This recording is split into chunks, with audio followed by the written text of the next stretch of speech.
अस्सलाम वालेकुम व्यूअर्स, मैं हूं हर्बलिस्ट मोहम्मद इसहाक फर्रुख। आप अक्सर एक लफ्ज सुनते हैं कि इंसुलिन रेजिस्टेंस, ट्राइग्लिसराइड बढ़ गया है, पेट पर फैट हो गई है, चर्बी बढ़ती जा रही है, प्लेक हो गया है, शरीयानें बंद हो गई हैं। आज मैं आपको यह बताना चाहता हूं ये तमाम चीजें होते कैसे हैं। प्लीज थोड़ा सा सुन लीजिएगा इसको। देखिए, हम जो भी चीज खाते हैं, जो भी गजा हमने खानी होती है, वो मुंह के रास्ते सबसे आती है मैदे के अंदर। मैदे के अंदर आने के बाद वो बनती है ग्लूकोज में, ग्लूकोज बनती है। वो जो भी चीज आप खाते हैं वो ग्लूकोज बनती है।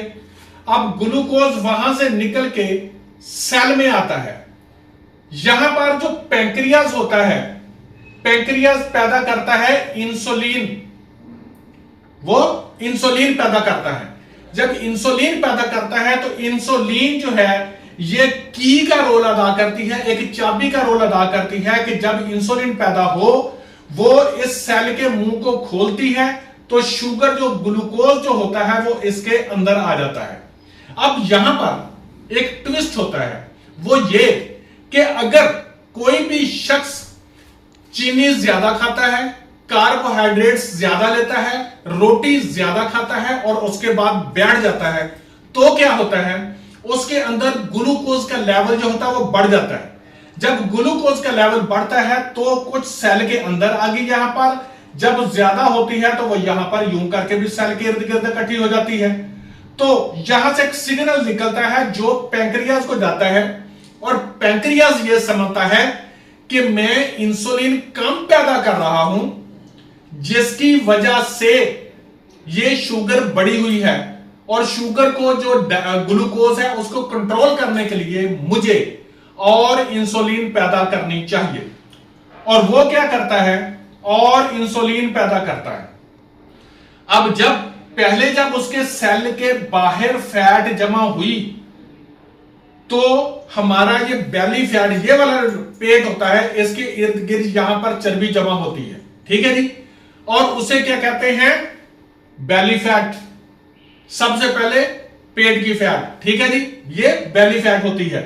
जब इसने और इंसुलिन पैदा की तो इंसुलिन आपके जिस्म के अंदर ज्यादा होगी तो उसे कहा जाएगा कि इसको क्या है, इंसुलिन रेजिस्टेंस। इंसुलिन ज्यादा पैदा हो रही है।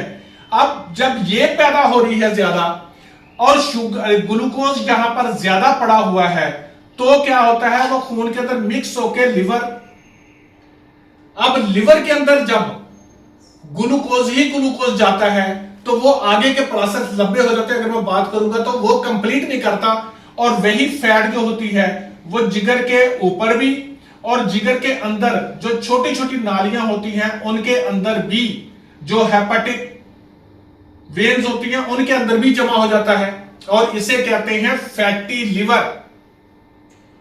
क्या हो जाता है, ये फैटी लिवर हो जाता है। जब ये फैटी लिवर हो जाता है तो यहां पर अब खून जो है, ब्लड के अंदर ग्लूकोज लेवल से जो बड़ी थी ग्लूकोज, अब ग्लूकोज से आगे आप देख लें कि क्या बन गई है, वो फैट बन गई है।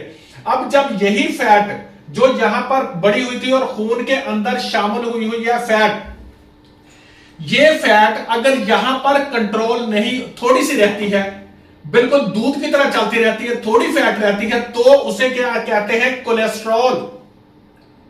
कोलेस्ट्रॉल कहते हैं। लेकिन अगर वो भाईजान फिर भी नहीं हटते और यही कहते हैं कि कोई चक्कर नहीं, मुझे कोई मसला नहीं है, मैं जरा 2 रोटियां ज्यादा खा लूं, बैठना है और फिर चलना नहीं है, दुकानदारी है या कोई भी मजबूरी है, तो क्या होता है, इधर पहले ही कोलेस्ट्रॉल ज्यादा होता है, उधर से ग्लूकोज और आ रहा होता है, इंसुलिन और पैदा हो रही होती है, तो क्या होता है, वही ग्लूकोज फौरी तौर पर फैट के अंदर कन्वर्ट होता रहता है और जो पहले फैट पड़ी हुई थी वो कंडेंस हो जाती है, गाढ़ी हो जाती है, सख्त हो जाती है, तो उसे क्या कहते हैं, ट्राइग्लिसराइड। ये अब क्या हो गया, यहां पर ट्राइग्लिसराइड हो गया। अब ट्राइग्लिसराइड है, अब क्या हुआ, खून बहुत गाढ़ा हो चुका है। अब वही खून जो चल रहा है वो दिमाग की शरीयानों में भी जा रहा है, वो दिल की शरीयानों में भी जा रहा है, जब वो दिल की शरियानों में जाता है, यहां पर सप्लाई होता है तो वो गाढ़ा होता है। अब उसके अंदर फैट बहुत ज्यादा होती है, तो उसे क्या कहते हैं डॉक्टर, क्या कहते हैं? प्लेक। अब वही प्लेक जो है उसके अंदर जब कोई भी एक क्लॉट बन जाए, वो क्लॉट अगर इन शरियानों के अंदर चलता हुआ दिल में आया तो क्या होगा? Heart attack. अगर वही जो क्लॉट जो इसके अंदर था, खून के अंदर है, वो चलता हुआ अगर दिमाग में चला गया तो क्या होगा? फॉलेज।